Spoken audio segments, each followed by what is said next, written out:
Hello aspirants, welcome to my channel. और आज हम स्टार्ट करने वाले हैं सोशोलॉजी का second chapter, that is sociology as science.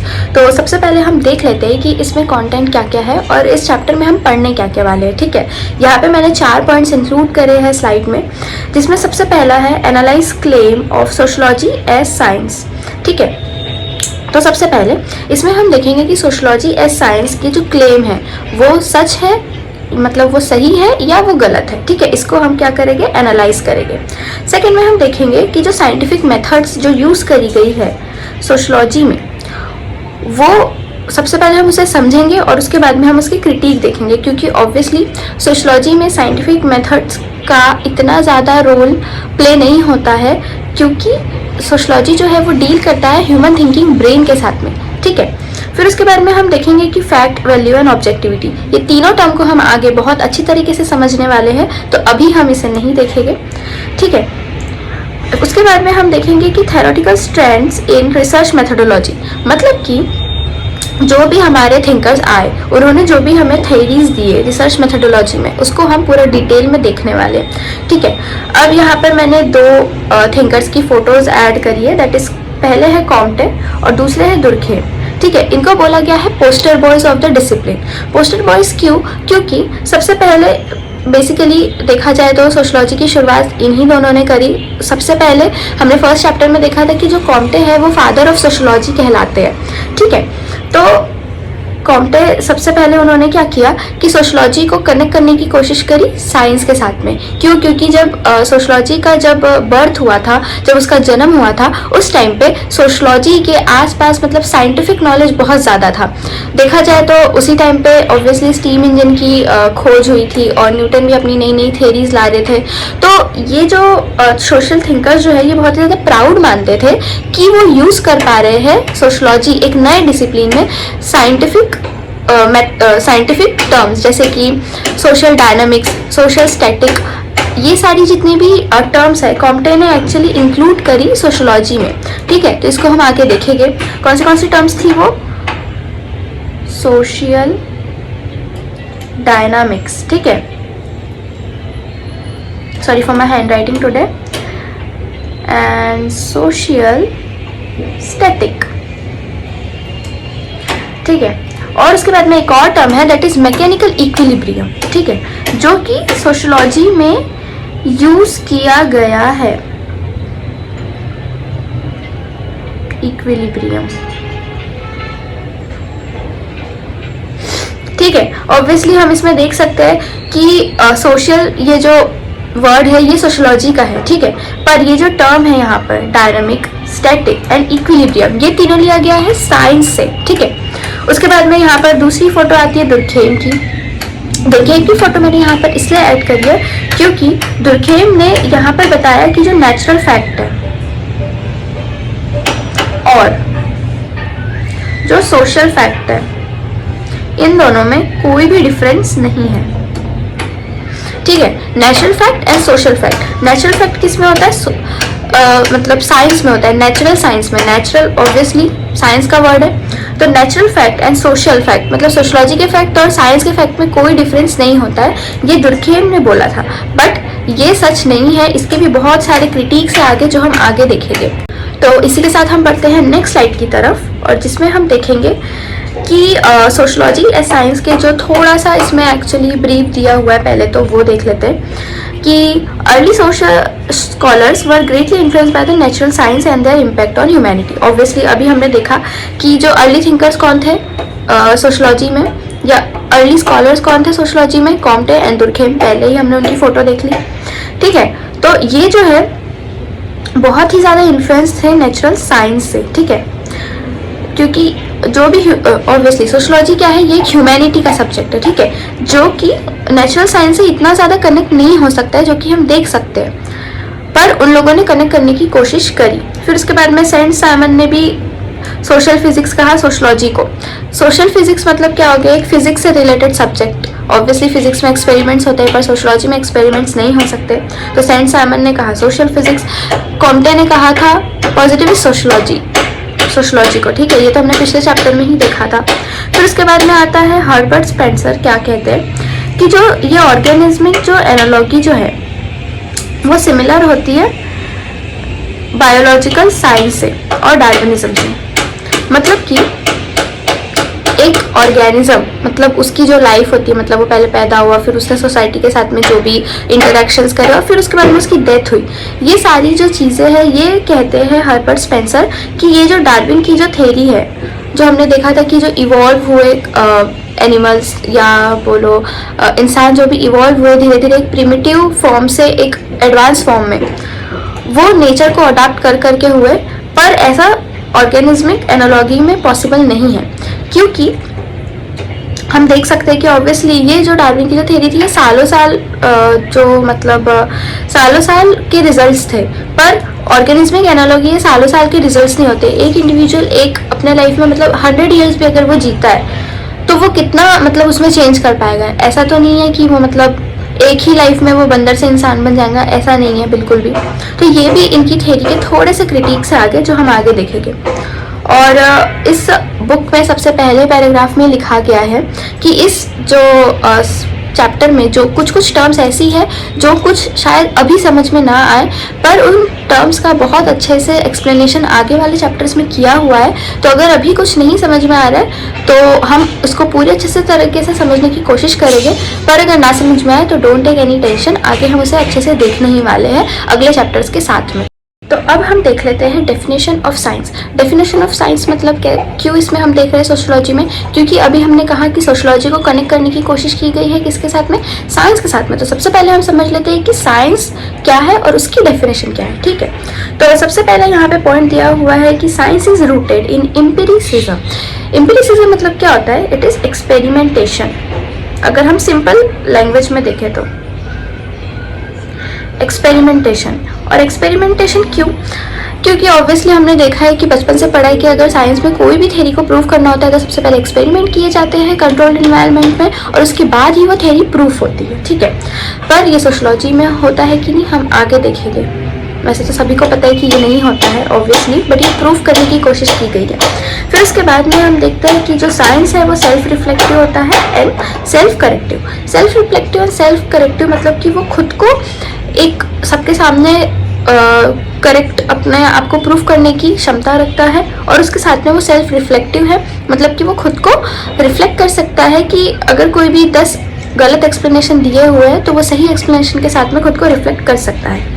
फिर उसके बाद में हम देखते हैं कि जो साइंस के जितने भी कंक्लूजन्स हैं वो ओपन टू स्केप्टिसिज्म होते हैं। स्केप्टिसिज्म मतलब कि हिंदी में देखें तो अनुमान, मतलब कि कोई भी अगर चीज़ है उसका हम अनुमान लगाया जा सकता है ऐसे।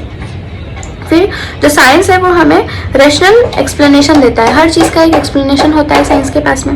फिर ऑब्जेक्टिविटी इन मेथड्स मतलब कि अगर साइंस में कोई भी चीज़ की एक्सपेरिमेंटेशन हो रहा है या कोई भी मेथड को आप पढ़ रहे हैं तो उसके पीछे एक प्रॉपर पर्पस होता है, ऑब्जेक्टिविटी होती है। ठीक है, फिर उसके बाद में हम देखते हैं कि facts not speculations are basis of approach. मतलब कि साइंस में फैक्ट्स को ज़्यादा इंपॉर्टेंस दी जाती है, ना कि स्पेकुलेशंस को। ठीक है, स्पेकुलेशंस मतलब वही अंदाज जो हम लगाते हैं उसको कोई इंपॉर्टेंस नहीं दी जाती, फैक्ट्स को सबसे ज़्यादा इंपॉर्टेंस दी जाती है। फिर उसके बाद में आता है कि जो साइंस है वो यूनिवर्सल है in its application in time and space. मतलब कि कहीं पर भी चले जाओ, इंडिया में हो, जर्मनी में हो, फ्रांस में हो, कहीं पर भी चले जाओ, लेकिन साइंस के जो फैक्ट है वो यूनिवर्सल ही रहेंगे उसके एप्लीकेशन में। ठीक है, वो नहीं बदलने वाले, ये भी हमें समझ गया। फिर उसके बाद में साइंस की हम एक डेफिनेशन देख लेते हैं, use of systematic method of empirical investigation. मतलब कि ऑब्वियसली एम्पिरिकल इन्वेस्टिगेशन के लिए, एक्सपेरिमेंटल इन्वेस्टिगेशन के लिए एक प्रॉपर सिस्टमेटिक मेथड यूज़ की जाती है। उसके बाद में डेटा का एक प्रॉपर एनालिसिस किया जाता है, और थेरोटिकल थिंकिंग मतलब कि कोई भी चीज़ अगर सोच रहे हैं तो ऑब्वियसली उसको थेरोटिकली नोट किया जाएगा, ऐसा नहीं कि बस हवा में बोल दिया और वो चला गया, नहीं, एक प्रॉपर उसकी थ्योरी बनाई जाएगी, उनका लॉजिकल असेसमेंट होगा। मतलब कि हर चीज़ का लॉजिकली वो क्या बोलना चाह रहे हैं, कोई भी आर्ग्यूमेंट या ये सारी उनकी असेसमेंट होगी प्रॉपरली। ठीक है, फिर ये डेवलप करते हैं एक बॉडी ऑफ नॉलेज। मतलब कि ऑब्वियसली साइंस के किसी भी एक्सपेरिमेंट के बाद में एक नॉलेज प्रोड्यूस होता है, हमने तो हमेशा से ही देखा है, और ये होता है साइंस का बेसिकली सब्जेक्ट मैटर। ठीक है, ये हमने देख लिया। और जो डेफिनेशन जो है ये जो हमने देखा अभी, ये जो डेफिनेशन, ये क्लोज है साइंस से, ना कि सोशल साइंस से, ठीक है। सोशल साइंस एक बहुत अलग सब्जेक्ट है, दैट इज ह्यूमैनिटी का सब्जेक्ट, और साइंस एक अलग चीज़ है, ठीक है। फिर उसके बाद में हम देख लेते हैं नेक्स्ट, जो अर्ली थिंकर जो है वो सोचते थे कि जो सोशोलॉजी है वो एज अ साइंस है, बट ये इतना ज़्यादा सही नहीं है। जो सोशोलॉजी है उसमें इंटर सब्जेक्टिविटी रिलायबिलिटी है, that is a discipline has concept which have universal meaning irrespective who is a investigator, ठीक है।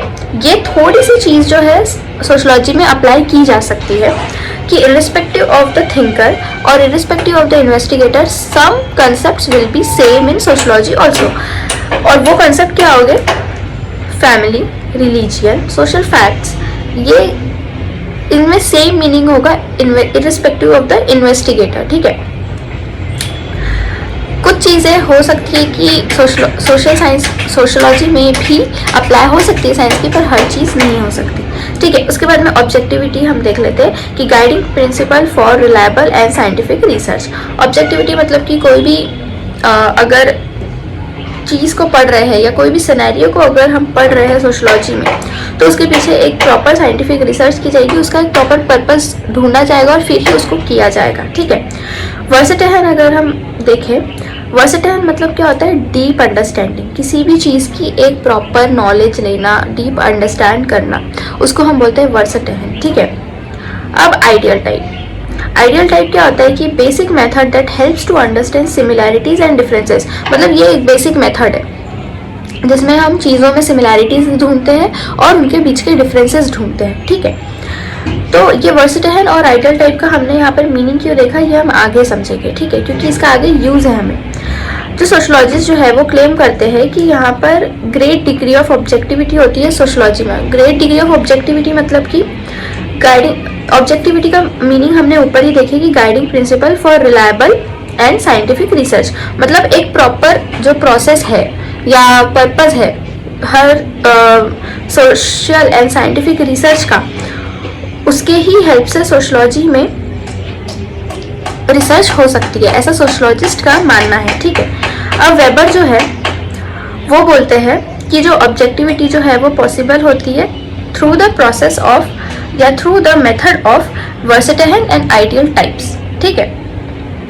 वर्सेटाइल मतलब कि डीप अंडरस्टैंडिंग किसी भी प्रोसेस या किसी भी रिसर्च की, आइडियल टाइप मतलब कि किसी भी स्टडी का या एक्सपेरिमेंट में या किसी भी बेसिक मेथड में सिमिलैरिटी एंड डिफरेंसेस ढूंढना, ठीक है। तो ऑब्जेक्टिविटी कैसे परफॉर्म की जा सकती है सोशोलॉजी में? वर्सेटाइल एंड आइडियल टाइप को यूज़ करके ही, इन मेथड्स को यूज़ करके ही हम ऑब्जेक्टिविटी पा सकते हैं सोशोलॉजी में, ये बोलते हैं वेबर, ठीक है। अब सोशोलॉजी जो है वो एम्पिरिकल है, इनडायरेक्ट एक्सपेरिमेंटेशन होते हैं, ऐसा दुर्खेम ने कहा। अब ये कैसे होते हैं, या आगे दुर्खेम अपना पॉइंट कैसे क्लियर करते हैं पूरा की तरफ।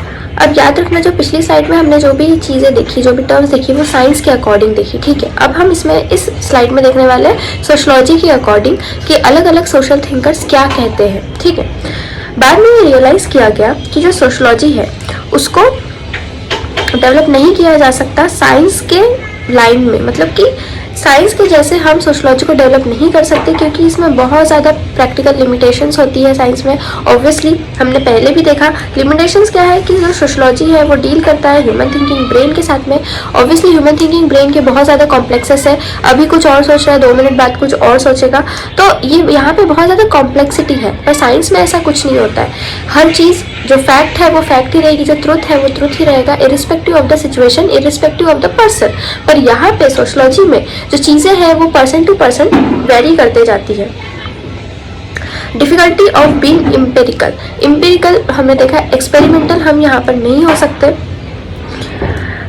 जो यूनिवर्सल इन एप्लीकेशन भी हम यहाँ पर नहीं हो सकते हैं, क्योंकि ऑब्वियसली हो सकता है कि इंडिया में अगर कोई चीज़ को हम पॉजिटिवली ले रहे हैं, किसी भी चेंज को, तो ज़रूरी नहीं है कि वो अलग किसी कंट्री में उस चेंज को वो पॉजिटिवली अडाप्ट करेंगे। हो सकता है कि वहाँ पर उसकी वजह से रियॉट्स वगैरह हो जाए, इसी वजह से ये जो है यूनिवर्सल कभी नहीं हो सकता, ठीक है।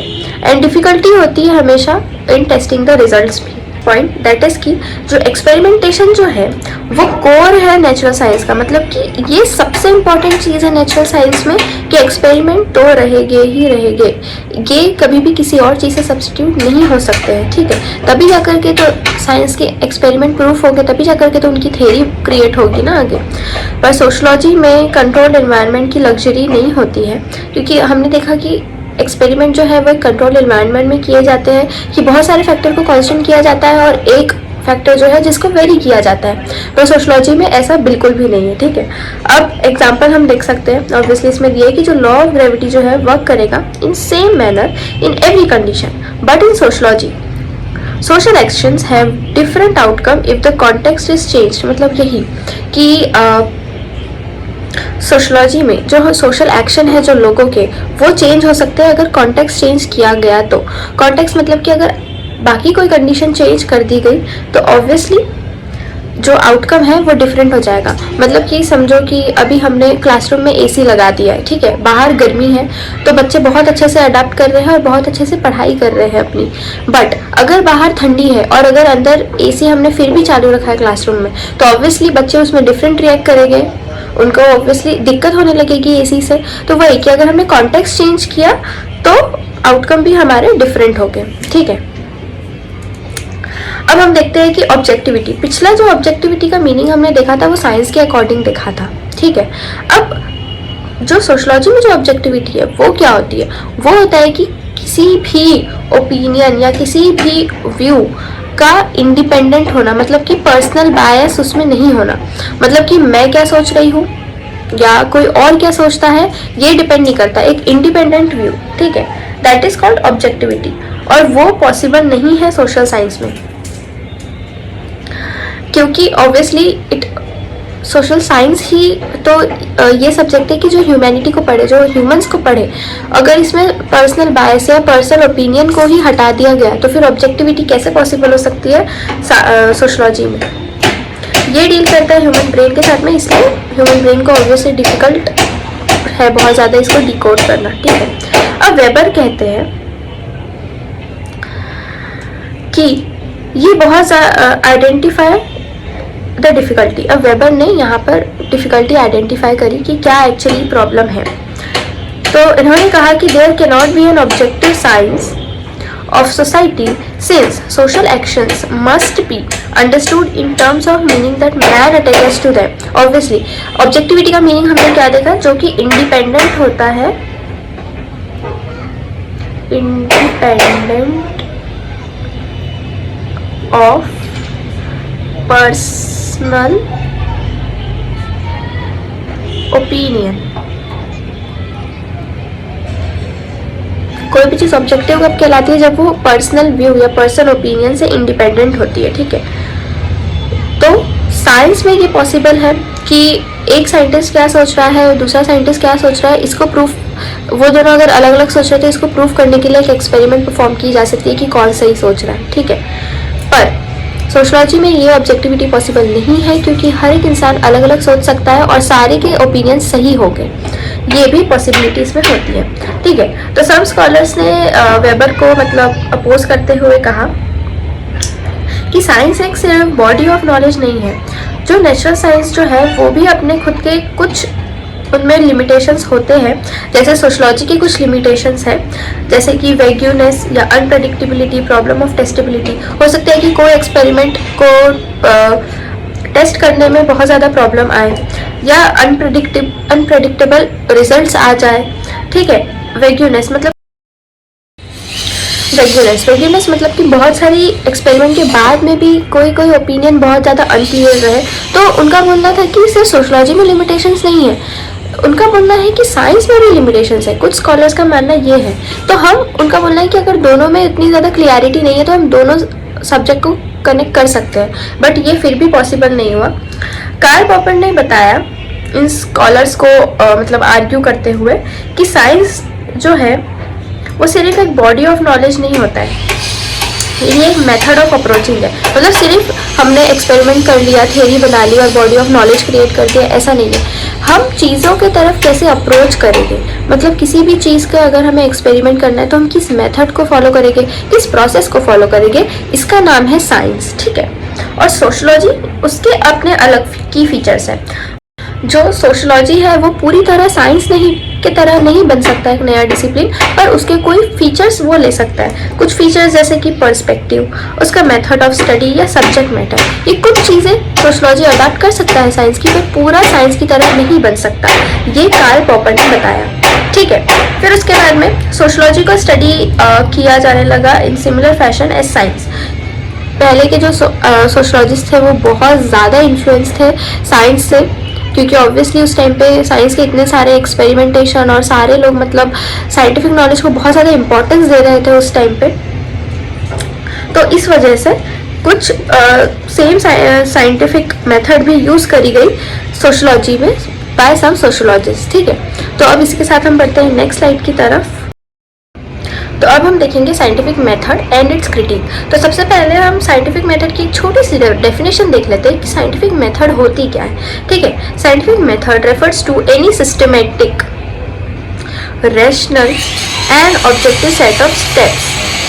साइंटिफिक मेथड ऑब्वियसली मतलब कि एक उसमें स्टेप्स है जो कि बहुत ही ज़्यादा सिस्टमेटिक है, रैशनल है एंड ऑब्जेक्टिव है, ताकि वो एक्सप्लोर कर सके ट्रूथ, मतलब किसी भी चीज़ के पीछे क्या सच है और उसके नए नॉलेज को वो एक्सप्लोर कर सके।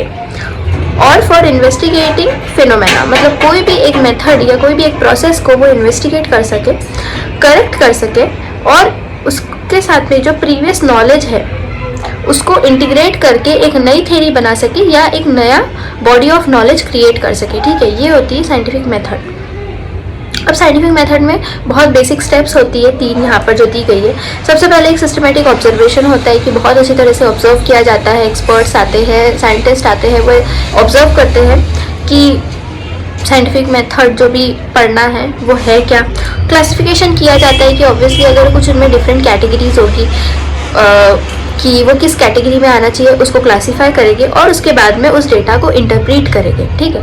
और फिर जा करके वो साइंटिफिक मेथड से एक new body of knowledge create होगा। अब हम देखते हैं कि साइंटिफिक मेथड के एलिमेंट्स, मतलब कि ये जो बड़े मतलब कि ये मेजर इसमें था ये 3 स्टेप्स, ठीक है। अब ये 3 स्टेप्स को तोड़ा गया है और 5 स्टेप्स में।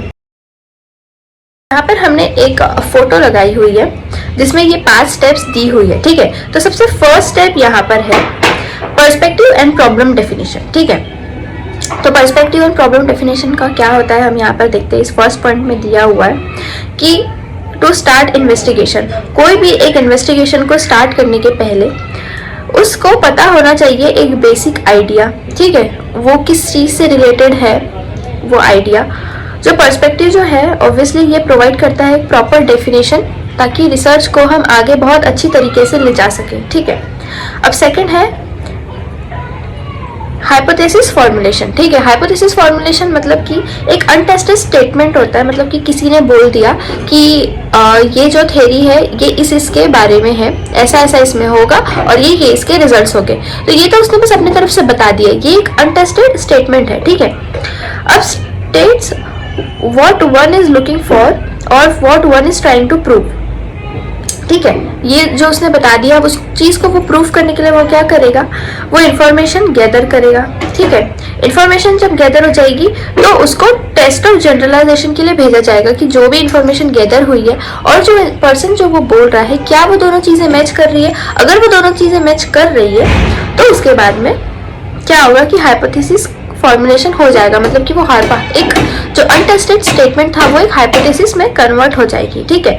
इसके हाइपोथेसिस फॉर्मुलेशन से क्या होता है कि थिंग्स बहुत ज़्यादा मैनेजेबल हो जाती है, मतलब कि मैनेज करना बहुत इजी हो जाता है और ये प्रेडिक्शन में भी बहुत ज़्यादा हेल्प करती है। अब जो ये हाइपोथेसिस बन गई है इसके आगे भी कोई अगर हमें रिसर्च करनी है तो इस हाइपोथेसिस के बेसिस पे भी हम कर सकते हैं, इसके हेल्प से भी हम कर सकते हैं, ठीक है। तो ये काम है हाइपोथेसिस फॉर्मुलेशन का।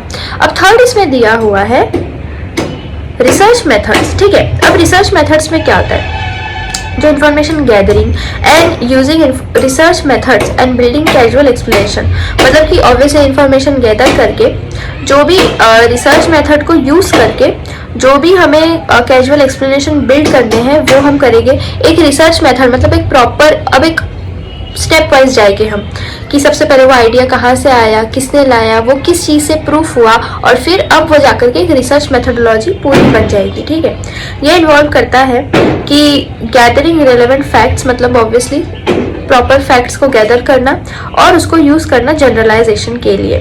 जो मेथड रिसर्च मेथड्स में यूज़ होती है वो है ऑब्जर्वेशन। सबसे पहले तो ऑब्जर्व किया जाता है, सर्वेज लिए जाते हैं लोगों द्वारा, मतलब पर्सपेक्टिव जानने की अगर कोशिश करनी है तो सर्वे का यूज़ होता है, और इंटरव्यूज़ होते हैं। ऑब्वियसली इंटरव्यूज़ मतलब ऑब्वियसली लोगों के इंटरव्यू हो गए, और हो सकता है कि साइंटिस्ट लोगों के भी इंटरव्यू लिए जाए कि उनके क्या व्यू है उस चीज़ को लेकर के। ठीक है, अब इसमें आगे होता है कि इंटरप्रिटेशन ऑफ रिजल्ट्स, ये 4th पॉइंट है। ठीक है, तो इंटरप्रिटेशन ऑफ रिजल्ट्स में कैसे करते हैं? Interpretation of result, analysis, comparison and classification, मतलब इसमें सारी चीज़ें आती है। इंटरप्रेट करना में क्या क्या होता है, किसी एनालाइज करना, कंपेयर करना एंड क्लासीफाई करना। ठीक है, तो सबसे पहले एनालाइज क्या करेंगे? Information interpreted by researcher for wider consumption, मतलब कि अब लोग इस चीज़ को यूज़ कर पाए, लोग जो है उस इंफॉर्मेशन को एक्सेस कर पाए और इंटरप्रीट कर पाए, इसके लिए इंटरप्रिटेशन होता है। ठीक है, comparison leads to typologies like average types and ideal types, मतलब कि जब एनालाइजेशन मतलब एनालाइज कर लिया गया पहले डेटा को, फिर उसके बाद में अगर कंपेयर करेंगे तो फिर कंपैरिजन में भी अब 2 टाइप आते हैं, जैसे कि average type and ideal type, मतलब कि जो वो थ्योरी बनी है वो एवरेज टाइप में आएगी या आइडियल टाइप में आएगी। ठीक है, ऐसे उसे वो क्लासीफाई करेंगे।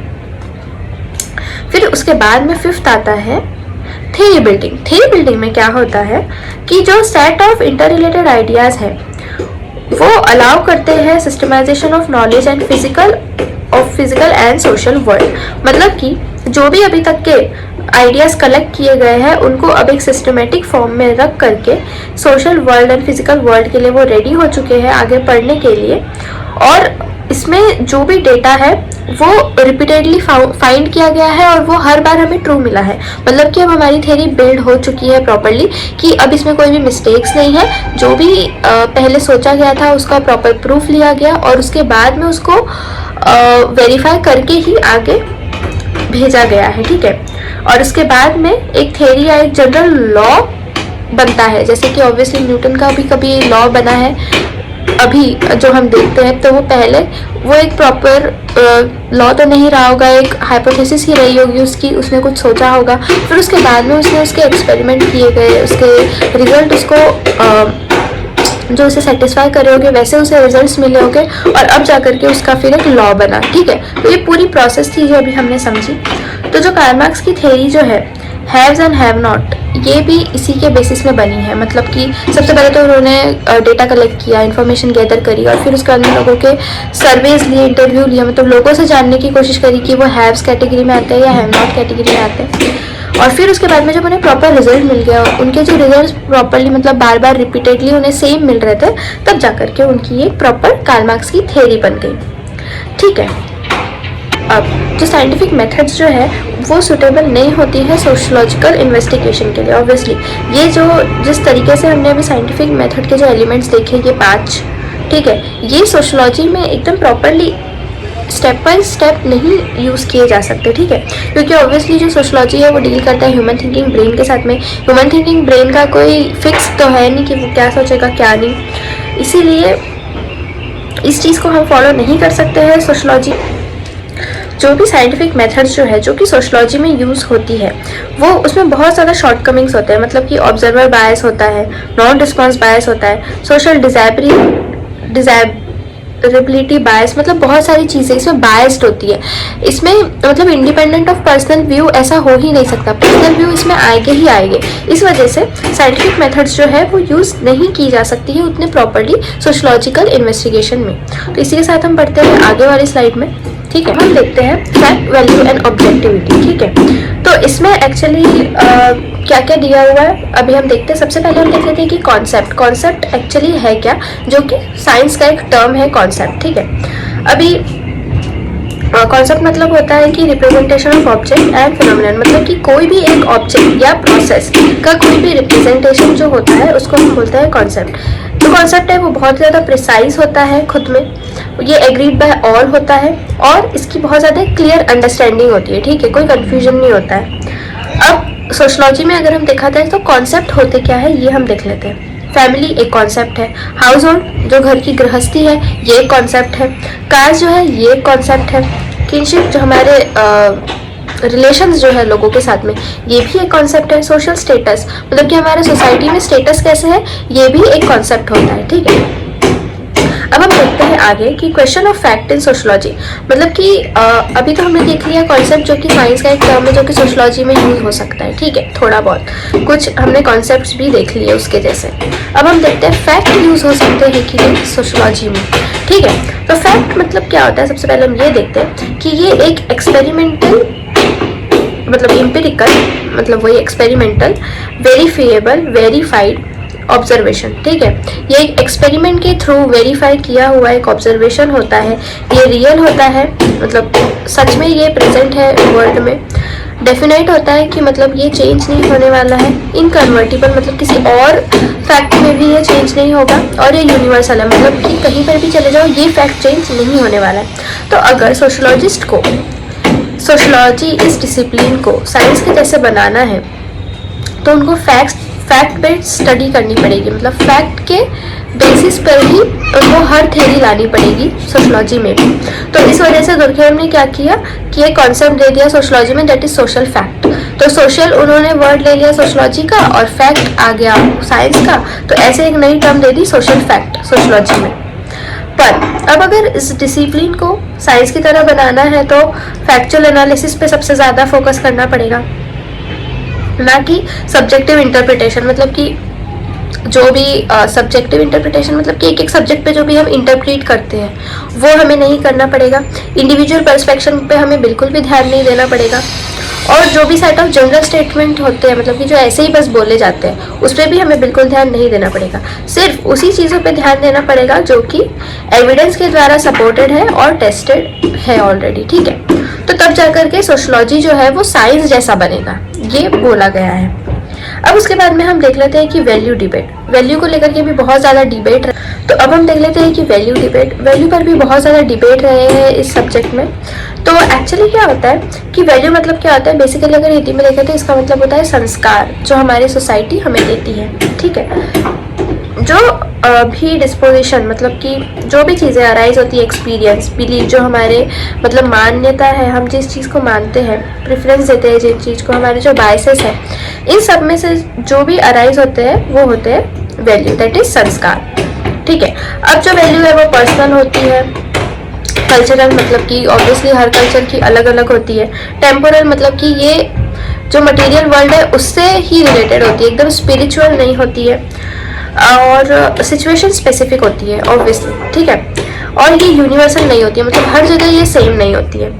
और जो भी वैल्यू है वो सोसाइटी के होते हैं, ना कि इंडिविजुअल के, क्योंकि ऑब्वियसली कोई भी एक इंडिविजुअल संस्कार लेकर के पैदा तो नहीं होता है, वो जब सोसाइटी में आता है तब जा करके वो ये चीज़ें सीखता है और तब जा करके उसको वैल्यूज आती है, ठीक है। तो वैल्यूज को कहा गया है कि ये एक मीडियम ऑफ कंट्रोल है, मतलब लोगों को कंट्रोल करने की कोशिश करते हैं वैल्यू के थ्रू, ठीक है। इसीलिए जब भी कोई भी एक सोशल रिसर्च होती है तो वैल्यू को साइड में रखा जाता है, जो कि इस डिसिप्लिन को साइंटिफिक बनाना चाहते हैं, सिर्फ उन्हीं लोग वैल्यू को साइड में रख के एक रिसर्च करते हैं प्रॉपर, ठीक है। क्योंकि जो भी सोशलॉजी जो है अगर वो लोग प्रॉपर और इस डिसिप्लिन को स्टडी करना चाहते हैं तो उनको वैल्यू भी कंसिडर में लेना पड़ेगा, तभी जाकर के उनकी जो रिसर्च है वो प्रॉपर पूरी होगी, ठीक है।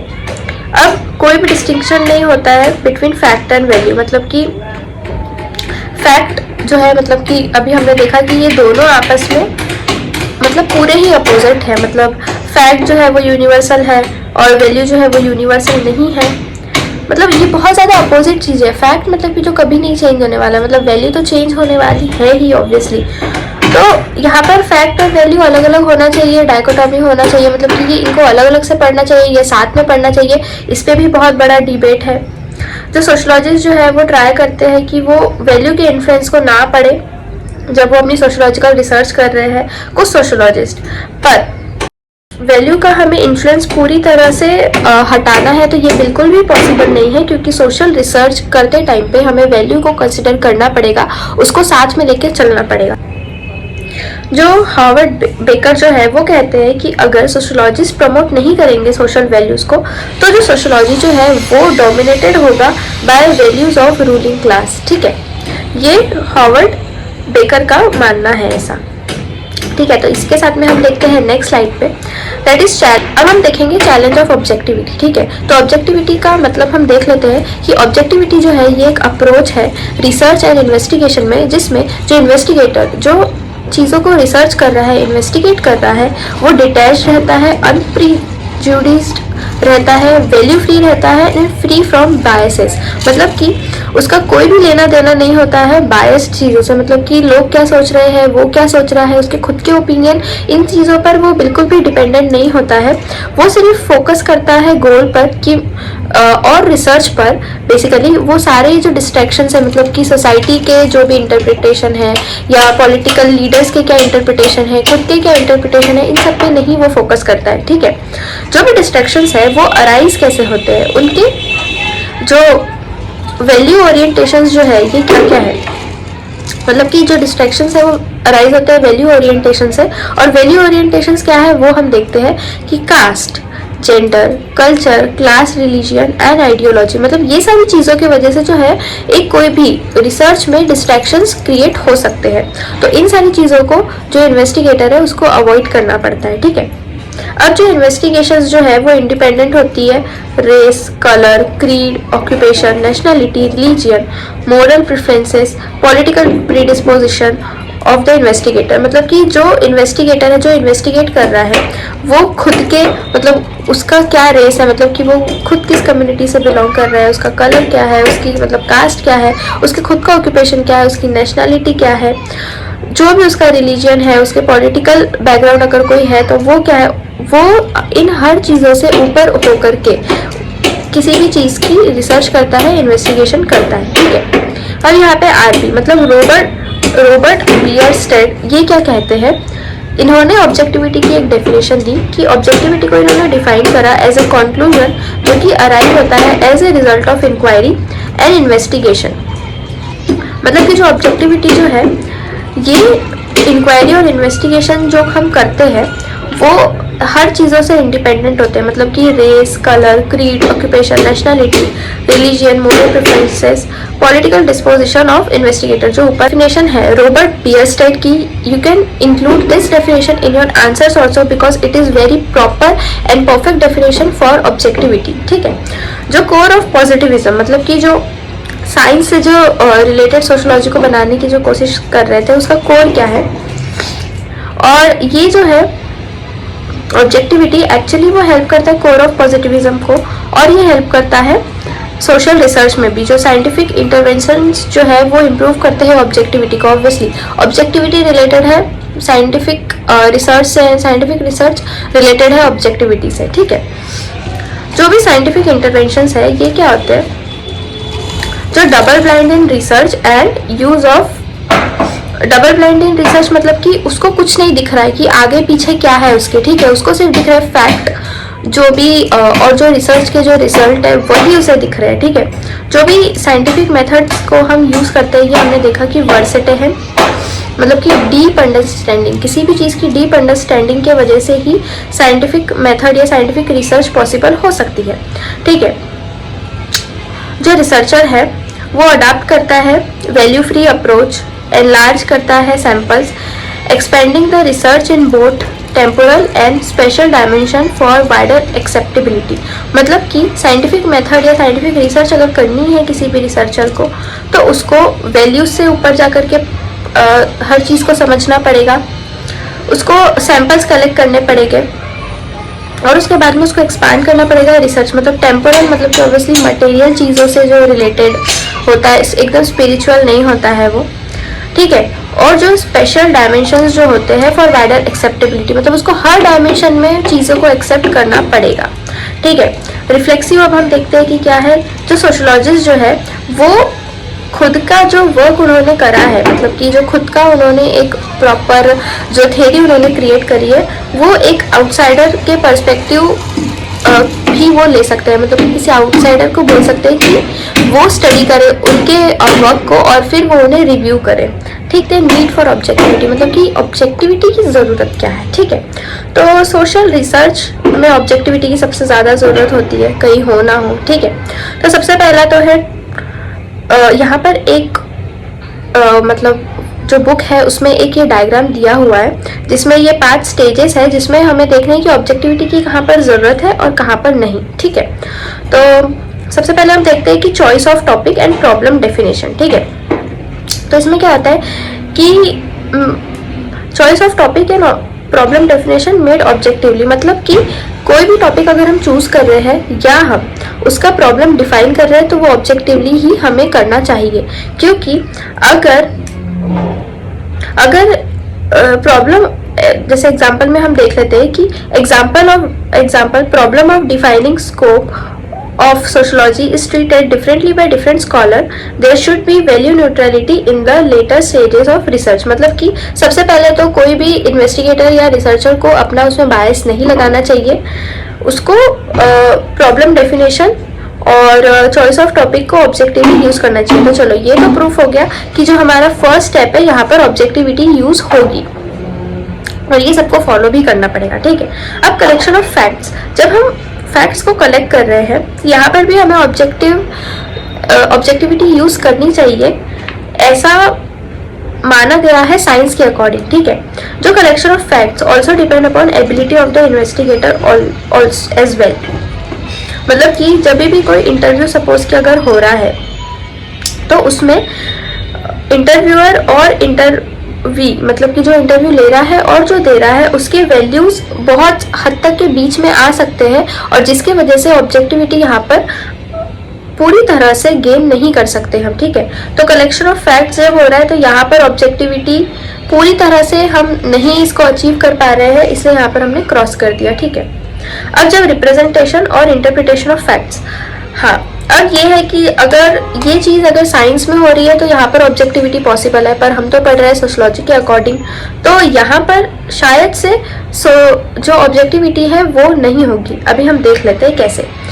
Can also be coloured bye personal biases, obviously अगर यहाँ पर इंटरप्रिटेशन हो रहा है, इंटरप्रेट कौन कर रहे हैं, स्कॉलर्स या कोई एक पर्सन, तो पर्सन के वहाँ पर वैल्यूज या फिर उसके कुछ ना कुछ पर्सनल बायस आ जाएंगे जिस वजह से उसमें ऑब्जेक्टिविटी नहीं होगी।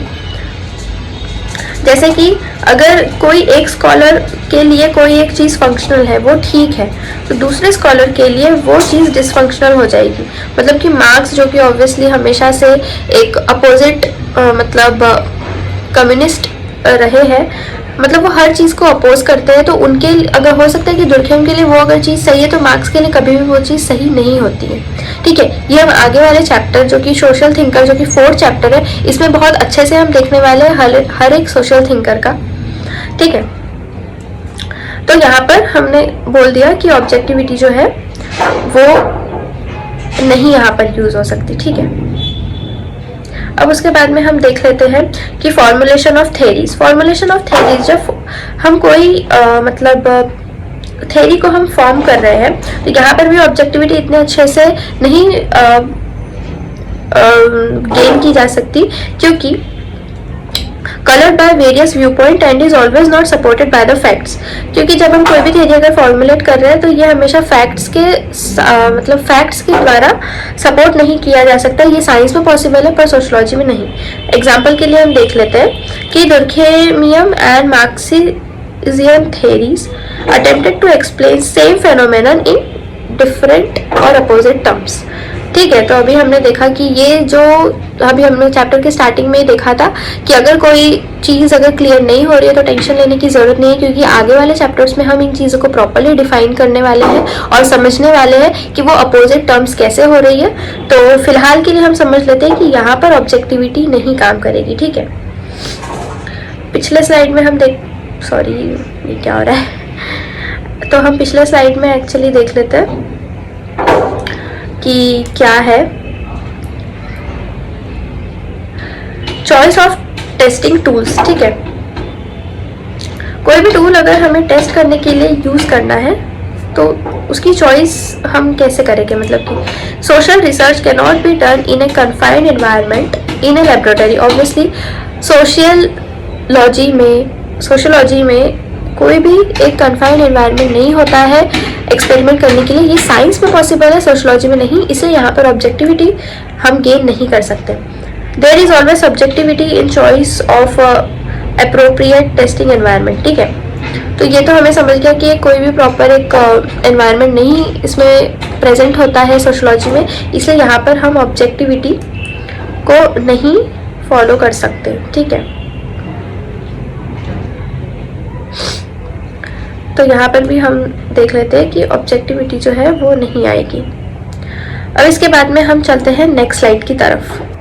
अब हम देख लेते हैं कि यहाँ पर क्या दिया हुआ है। सोशियोलॉजी डील करता है ह्यूमन कॉन्शियसनेस, इसीलिए यहाँ पर कंप्लीट ऑब्जेक्टिविटी पॉसिबल नहीं है गेन करना। ठीक है, दिल्ली कहते हैं कि जो फैक्ट बेस्ड अप्रोच जो होता है वो एक्सप्लोर करता है सिर्फ एक ही डायमेंशन जो कि फैक्ट के बेसिस पे है।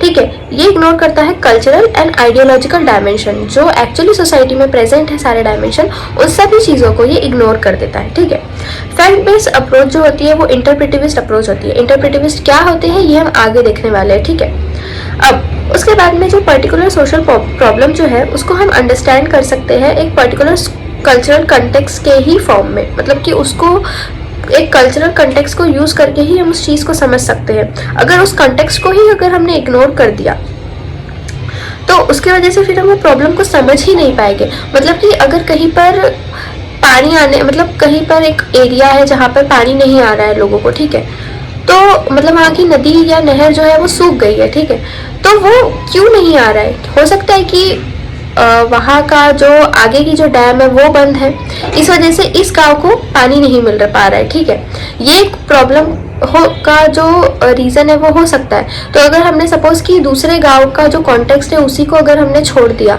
या अगर हमने उसे इग्नोर कर दिया तो हम कैसे बता पाएंगे कि इस गांव में पानी क्यों नहीं आ रहा है। ठीक है, तो इस वजह से हमें कॉन्टेक्स्ट को लेके चलना बहुत ज़्यादा ज़रूरी हो जाता है। वैल्यू न्यूट्रलिटी जो है ये बहुत ज़्यादा डिफिकल्ट गोल है सोशियोलॉजी में अचीव करना इस इन्वेस्टिगेटर के लिए। तो ऑब्वियसली क्योंकि वैल्यू न्यूट्रलिटी मतलब कि वैल्यूज़ को पूरी तरह से इग्नोर कर देना सोशियोलॉजी में ये पॉसिबल ही नहीं है किसी इन्वेस्टिगेटर के लिए।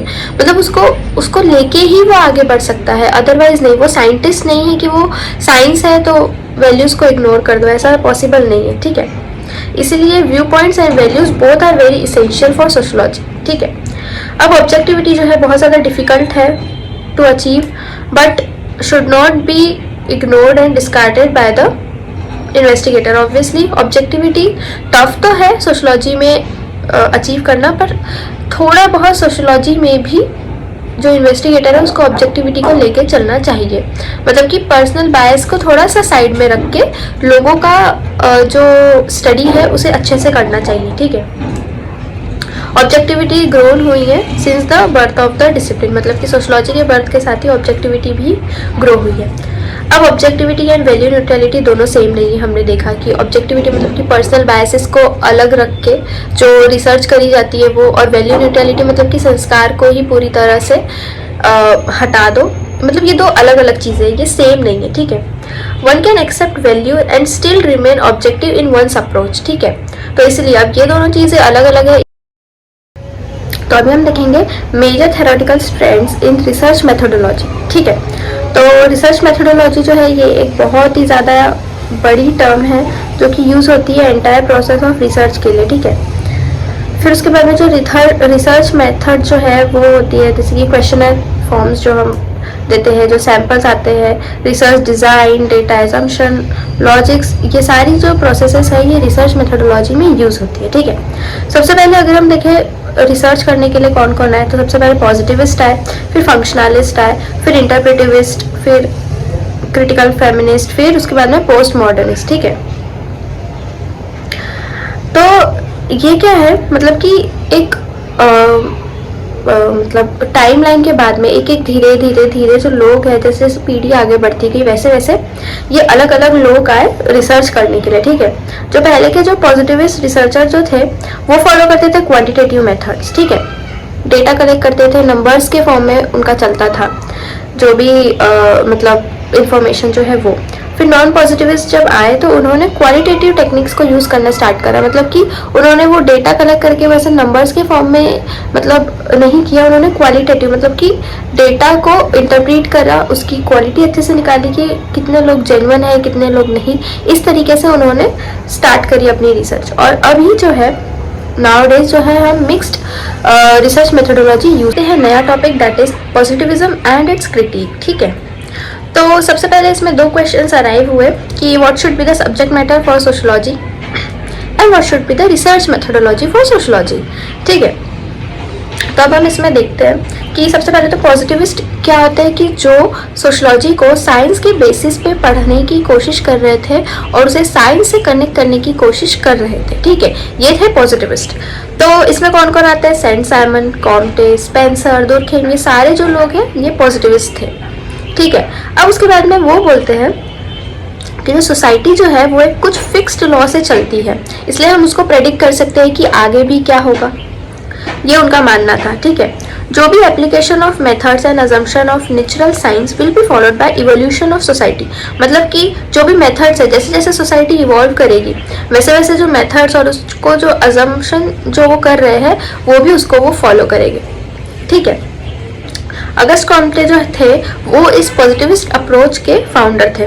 तो उन्होंने कहा कि जो ट्रू नॉलेज जो है वो based upon thinking about physical and social world as a causal relationship between realities which can be observed either directly or indirectly, मतलब कि उन्होंने बेसिकली साइंस का यूज करके ही इन सारे ऑब्जर्वेशन को स्टडी किया, ठीक है।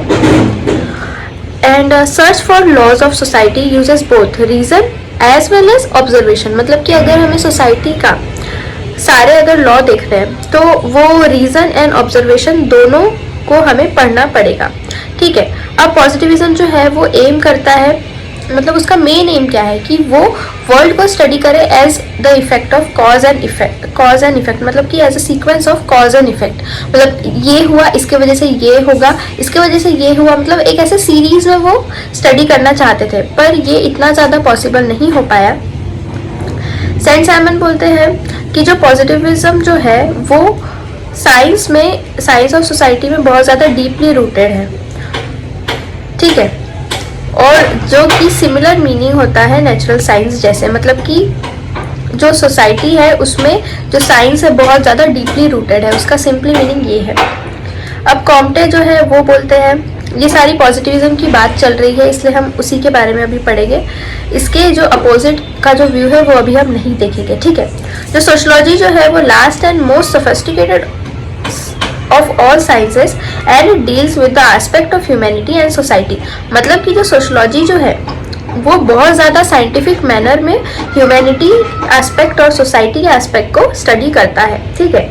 अब जो जो कॉम्टे जो है उन्होंने इसकी चार क्या बोलते हैं मेथड दी इस न्यू डिसिप्लिन को स्टडी करने के लिए। उन्होंने सबसे पहले बोला ऑब्जर्वेशन, फिर बोला एक्सपेरिमेंटेशन, देन हिस्टोरिकल, मतलब हमें पिछली हिस्ट्री भी उसकी पढ़नी पड़ेगी और फिर हम उसे कंपेयर करेंगे, मतलब कंपैरेटिव मैनर में। तो ये कुछ हद तक वर्क किया सोशियोलॉजी में, कुछ हद तक नहीं, वो हम आगे देखेंगे। जो सोशल डायनामिक्स जो है ये भी टर्म उन्होंने ही दी, सोशल डायनामिक्स को यूज़ किया ताकि वो सोशल डायनामिक्स साइंस में यूज़ होता था तो वही similar term social change sociology में यूज़ करने लगे। सोशल स्टैटिक साइंस में यूज़ होता था तो इक्विलिब्रियम स्टेबिलिटी के लिए सोशल स्टैटिक्स सोशियोलॉजी में यूज़ करने लगे और इक्विलिब्रियम एंड स्टेबिलिटी साइंस में यूज़ होता था, ठीक है। तो ऐसे करके उन्होंने धीरे धीरे टर्म्स निकालना शुरू करी जो कि साइंस से रिलेटेड थी। फीचर्स ऑफ पॉजिटिविज्म, ठीक है, जो कि बहुत ज़्यादा सिंपल है क्योंकि साइंस के जो फीचर रहेंगे वही पॉजिटिविज्म के फीचर रहेंगे, ठीक है। जो पॉजिटिविज्म जो है ये फोकस करता है behaviour that can be directly observe, ठीक है। Factors like feelings and meanings are not important, मतलब कि जो इंटरनल हमारी फीलिंग्स है वो कोई भी इम्पोर्टेंस नहीं रखती है पॉजिटिविज्म के लिए। जो हम डायरेक्टली देख सकते जो हमारी सिचुएशन है वही पॉजिटिविज्म उस पर फोकस करता है। ये अंडरस्टैंड करता है external realities, not in the internal realities. मतलब कि बाहर से अगर कोई दिख रहा है कि वो बहुत ज़्यादा अमीर है या उसका बड़ा घर है पर उसकी इनकम सोर्स कुछ नहीं है, तो वो इंटरनल रियलिटीज़ को वो नहीं देखेगा, बस एक्सटर्नल जो भी रियलिटीज़ है उसे ही वो देखेगा, ठीक है। और जो सोशल फैक्ट जो है by Durkheim is similar for everyone, ऐसा दुर्खेम का मानना है कि जो भी सोशल फैक्ट है वो सभी के लिए सेम होगा, ठीक है। ये देता है importance to the discovery of cause and effect relationship in a phenomenon. मतलब कि किसी एक रीज़न की वजह से दूसरा फेनोमेनन हुआ, उस फेनोमेनन की वजह से तीसरा फेनोमेनन हुआ, इस चीज़ को वो ज़्यादा इंपॉर्टेंस देता है, ठीक है। ये फोकस करता है साइंटिफिक मेथड पे जो कि सिमिलर होती है साइंस से, वो सारी मेथड्स पे फोकस करता है। एक्सपेरिमेंटेशन में ज़्यादा बिलीव करता है। जो कॉमन सेंसिकल स्पेकुलेशन है, मतलब जो अनुमान है कॉमन सेंस से रिलेटेड, उस पर बिल्कुल फोकस नहीं करता है। ये थेरीज फॉर्मुलेशन में ज़्यादा बिलीव करता है। पॉजिटिविज्म ये universality of law and principles पे ज़्यादा बिलीव करता है रादर देन कि हर रीजन के अपने अपने अलग अलग प्रिंसिपल्स हो सकते हैं, ठीक है। Based on knowledge and theories, positivism talks about predictability of social event. मतलब कि आगे क्या हो सकता है बेस्ड ऑन हिस्टोरिक इवेंट्स, ये प्रेडिक्ट करने की कोशिश करता है, ठीक है। पॉजिटिविस्ट जो है वो बिलीव करता है कि जो सोशोलॉजिकल नॉलेज है वो टेस्टेबल होना चाहिए, मतलब उसको एक्सपेरिमेंटली टेस्ट करना चाहिए और तभी उसे कहा जाएगा ट्रू नॉलेज, क्योंकि ट्रू नॉलेज को ही हम टेस्ट कर सकते हैं, ठीक है। तो अब हम देखते हैं नेक्स्ट स्लाइड। अब हम देखते हैं कि ये जो पिक्चर है ये एक्चुअली दिया हुआ है बुक में। इसमें बताया गया है कि जो नॉन पॉजिटिविस्ट अप्रोच जो है उसकी नीड क्यों हुई, मतलब पॉजिटिविस्ट अप्रोच के साथ में हमने सोशोलॉजी को आगे क्यों नहीं पढ़ा, क्यों ज़रूरत पड़ी कि एक नई अप्रोच लानी पड़ी इस डिसिप्लिन में, ठीक है। तो ये हम देख लेते हैं, इसकी हिस्ट्री थोड़ी सी दी गई है कि कैसे modernity and challenges in Europe. मतलब कि हमने इससे पहले देखा था कि मॉडर्निटी के वजह से सोशोलॉजी का बर्थ हुआ, ठीक है। जो मॉडर्निटी जो है वो बहुत ज़्यादा, वो पीरियड जो है वो लोगों के लिए बहुत ज़्यादा मतलब ड्रास्टिक चेंज रहा है। लोग उस चेंज के साथ में अडाप्ट नहीं कर पा रहे थे। जो जो प्रॉब्लम्स आ रही थी उसको सॉल्व करने के लिए एक नया डिसिप्लिन का बर्थ हुआ, दैट इज सोशोलॉजी। तो और ज़्यादा स्पेसिफिक किया गया है इस चैप्टर में कि जब मॉडर्निटी आई तो उसके बाद में पॉजिटिविस्ट सोशोलॉजी का बर्थ हुआ, ना कि एक प्रॉपर मतलब सिर्फ सोशोलॉजी का नहीं, पॉजिटिविस्ट सोशोलॉजी का बर्थ हुआ, उसका एमर्जेंस हुआ। ये फर्स्ट रीजन है।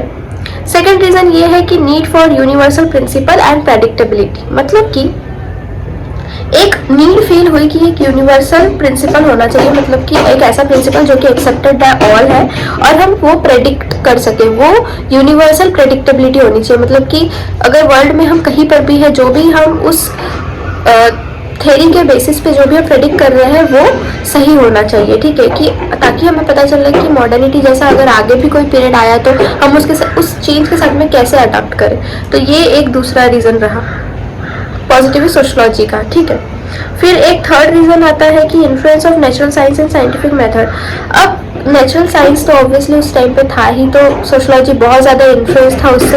ये एक थर्ड रीज़न था पॉजिटिविस्ट सोशोलॉजी के आने के लिए। तो ये हो सकता है कि अगर उस टाइम पे साइंस नहीं होता तो डायरेक्टली नॉन पॉजिटिविस्ट अप्रोच आ सकती थी, ये एक पॉसिबिलिटी है।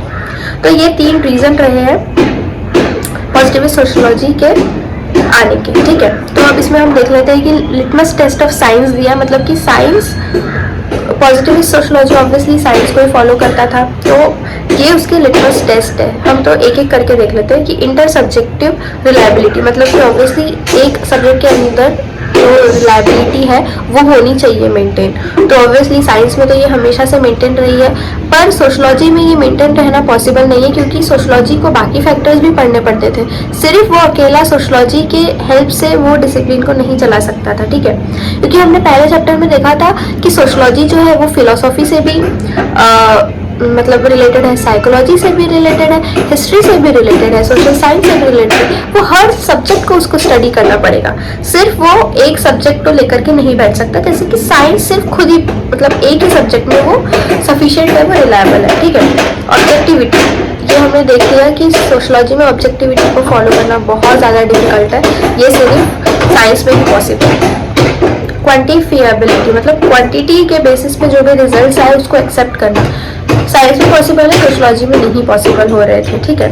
यूनिवर्सल टेस्टेबिलिटी एंड थ्योरेबिलिटी ये भी सिर्फ साइंस में पॉसिबल है, सोशोलॉजी में नहीं पॉसिबल हो रहे थे। इन रीजंस को ध्यान में रखते हुए फिर हमें नीड पड़ी कि हम नॉन पॉजिटिविस्ट अप्रोच को लेकर आए, ठीक है। तो ये तो हमें क्लियर हो गया। अब हम देखते हैं नेक्स्ट स्लाइड में। तो अब हम देखते हैं कि मार्क्सिस्ट एंड फंक्शनलिस्ट ये जो है fall under the category of positivist. Obviously ये पॉजिटिविस्ट कैटेगरी में आते हैं क्योंकि शुरुआती थिंकर्स रहे हैं। नॉन पॉजिटिविस्ट अप्रोच इनके बाद आई है, एक तरीके से हम देख सकते हैं। तो इन्होंने एकदम डिटर्मिनिस्ट एंड प्रेडिक्टिव स्टेटमेंट्स बता दिए सोशल एक्टर की, मतलब ये जो है इन सिचुएशन में ये ही चीज़ें करेंगे वो लोग, ठीक है। ऐसा भी तो हो सकता है कि वो जो सोशल एक्टर है वो चीज़ों को अडाप्ट कर ले, उस सिचुएशन को अडाप्ट कर ले, पर उन्होंने इसको ध्यान नहीं दिया। उन्होंने कहा कि अगर ऐसी सिचुएशन आएगी तो लोग ऐसे रिएक्ट करेंगे, बस उन्होंने यही फॉलो किया, ठीक है। जो पॉजिटिविस्ट अप्रोच जो है उन्होंने ठीक से नहीं बताया, वो फेल हो गए बताने में कि जो सोशल साइंस मतलब कि जो सोशोलॉजी जो है वो ट्रू साइंस एक हो सकता है, उसको वो बताने में फेल हो गए, ठीक है। क्योंकि जो पैरामीटर्स जो है objectivity, quantifiability, universal testability and inter subject reliability ये सारे साइंस के लिए ट्रू हो रहे थे, but not for social science that is sociology, ठीक है। तो फिनोमेनोलॉजिस्ट जो है, फिनोमेनोलॉजिस्ट मतलब कि जो फेनोमेनन को स्टडी करते हैं, इसको भी हम आगे डिटेल में देखने वाले हैं, अभी हम शॉर्ट में देख लेते हैं। जो फेनोमेनन को स्टडी करते हैं उन्हें फिनोमेनोलॉजिस्ट बोलते हैं, ठीक है। जो पीटर बर्गर जो थे वो फिनोमेनोलॉजिस्ट थे, वो उन्होंने कहा कि जो फैक्ट्स जो है वो कहीं आसमान से नहीं टपक जाते हैं, ठीक है। वो डेवलप करते हैं पॉजिटिविस्ट खुद के कॉन्टेक्स्ट में, और जो कि वो सोशल इवेंट्स का जो कॉन्टेक्स्ट है उसको इग्नोर करते हैं और फिर खुद के ही अपने फैक्ट क्रिएट कर देते हैं और उसी को बोलते हैं कि this is the fact only, okay. तो उनकी जो अप्रोच जो है वो बहुत डिडक्टिव है, मतलब कि वो बहुत कम चीज़ों को ध्यान में रखते हुए वो फैक्ट्स को क्रिएट कर रहे हैं। उनकी अप्रोच जो है दैट मस्ट बी इंडक्टिव, क्योंकि इंडक्टिव अप्रोच बहुत ज़्यादा फ्रूटफुल रहेगी इस न्यू डिसिप्लिन के लिए, ठीक है, ऐसा उन्होंने कहा। अब अल्फ्रेड स्कुट्स कहते हैं कि जो ह्यूमन जो है वो अपना वर्ल्ड जो है कॉमन सेंस के बेसिस पे बनाते हैं, ठीक है। Ethical values, assumption and presumptions के बेसिस पे एक ह्यूमंस का वर्ल्ड बनता है। तो अगर सोशोलॉजिस्ट को ह्यूमंस को अच्छे से स्टडी करना है तो उनके वर्ल्ड को भी अच्छे से स्टडी करना पड़ेगा, और उनके रिसर्च के अंदर common sense, ethical value, assumption and presumptions को भी ध्यान में रख के ही उन्हें रिसर्च करना पड़ेगा। इसीलिए पॉजिटिविस्ट को बहुत ज़्यादा उन्होंने क्रिटिसाइज करा यूनिवर्सलिटी के लिए, क्योंकि वो अगर वो यूनिवर्सल है तो वो सभी चीज़ों को ध्यान में रखे, तभी जाकर के वो चीज़ अच्छे से फॉलो कर सकते थे पॉजिटिविस्ट। पर उन्होंने यूनिवर्सलिटी का गलत मतलब मीनिंग निकाला, उन्होंने प्रॉपरली हर चीज़ को ध्यान में नहीं रखा, ठीक है, रिसर्च करते टाइम पे। इस वजह से अब उन्होंने ये भी कहा कि जो कंप्लीट ऑब्जेक्टिविटी जो है सोशोलॉजी में तो पॉसिबल बिल्कुल भी नहीं है, और सोशल लाइफ जो है वो एग्जिस्ट करती है मल्टीपल लेयर में, मतलब कि एक कोई पर्सन है वो काम कर रहा है, वो फैमिली को देख रहा है, ठीक है, उसकी पर्सनल लाइफ, उसकी प्रोफेशनल लाइफ अलग है। हो सकता है कि वो अपने एक हॉबी फॉलो करता है, वो भी एक अलग चीज़ है। फिर उसके बाद में हो सकता है कि उसको कभी अगर अपना फ्री टाइम कहीं मतलब फ्री टाइम अगर उसको अपना स्पेंड करना है तो वो फ्रेंड्स के साथ में कहीं बाहर जाता है। मतलब कि एक जो लाइफ है हमारी, जो सोशल लाइफ है, वो बहुत ज़्यादा मल्टीपल लेयर्स में होती है, और जो साइंस है मतलब पॉजिटिविस्ट जो है वो उसको सिर्फ एक या दो ही लेयर को वो लोग स्टडी करते हैं, बाकी चीज़ों को नहीं स्टडी करते। तो अगर सोशोलॉजिस्ट को अच्छे से ह्यूमन की लाइफ को पढ़ना है तो उनको बहुत ज़्यादा क्रिटिकल थिंकिंग रखनी पड़ेगी और उन्हें एनालाइज करना पड़ेगा उन सारी मल्टीपल लेयर्स को, ठीक है। जो पॉजिटिविस्ट जो है उन्होंने सोशल साइंस को फ्री कर दिया रिलीजियन एंड स्पेक्युलेटिव फिलोसॉफी से, मतलब कि जो भी रिलीजियन और फिलोसॉफीज है उनसे फ्री कर दिया पॉजिटिविस्ट ने, और बस उन्होंने फैक्ट्स बना दिए। तो ये बहुत ही ज़्यादा इनवैलिड फाउंडेशन रहा पॉजिटिविस्ट का सोशोलॉजी को लेकर के। उन्होंने प्रॉपर फाउंडेशन या प्रॉपर सिस्टमेटिक इन्वेस्टिगेशन नहीं करी सोसाइटी की, ठीक है। अब हम देखते हैं नॉन पॉजिटिविस्ट मेथोडोलॉजी, ठीक है। तो कंसिडर करो कि मैन जो है एक इंडिपेंडेंट थिंकिंग बीन है हु कैन इन्फ्लुएंस सोसाइटी, मतलब कि मैन जो है वो दूसरों का नहीं सोच करके खुद ही अपने दिमाग में कुछ ना कुछ सोच के वो सोसाइटी को इन्फ्लुएंस कर सकता है. Obviously man has that ability. और जो सोशोलॉजिस्ट जो है उन्होंने ट्राई करा कि जो मैन के दिमाग के अंदर क्या चल रहा है, वो कैसे अफेक्ट करता है सोसाइटी को. मतलब ये सारी चीज़ों को स्टडी करने की उन्होंने सबसे पहले तो कोशिश करी. ठीक है. अब जो लीडर जो है German idealist school George Hegel, उन्होंने बताया कि जो सोशल फिनोमिनन जो होते हैं वो रिजल्ट ऑफ द आइडियाज़, वो रिजल्ट होते हैं उन आइडियाज़ के जो कि जनरेट होते हैं in the mind of the individual. मतलब कि जितने भी सोशल फिनोमिनन है या जितनी भी चीज़ें हो रही है, ये क्या हो रही है, ये किसी ना किसी के आइडियाज़ है. ये आइडियाज़ कहाँ डेवलप हो रहे हैं? ह्यूमन ब्रेन के अंदर, ह्यूमन माइंड के अंदर. ठीक है. तो ये जो आइडिया जो है रिस्पॉन्सिबल है फॉर हिस्ट्री. मतलब के लिए जो भी हिस्ट्री अब तक क्रिएट हुई है, ये मैन के दिमाग में, किसी ना किसी के दिमाग में आइडिया आया होगा, वो आइडिया एग्जीक्यूट हुआ और तब जाकर के हमें वो सारी चीज़ें देखने को मिल रही है. ठीक है. वेबर जो है यहाँ पर बहुत ही इम्पोर्टेंट नॉन पॉजिटिविस्ट रहे, जो कि एक ब्रिज थे between positivist and non positivist sociologist के. ठीक है. सबसे बड़ा नाम किसका आता है? वेबर का. ठीक है. ये ब्रिज थे दोनों के बीच के. अब वेबर ने डेवलप करा इंटरप्रिटेटिव मेथोडोलॉजी. इंटरप्रिटेटिव मेथोडोलॉजी मतलब कि हर चीज़ को इंटरप्रेट करना और फिर ही उसके बाद में उस पर कोई रिसर्च करना. ठीक है. अब मीएट जो है वो सिंबॉलिक इंटरेक्शनिज्म रहे. मतलब कि सिंबल्स के थ्रू हर चीज़ को लोगों से इंट्रोड्यूस करवाना. ठीक है. वो थे मीएट.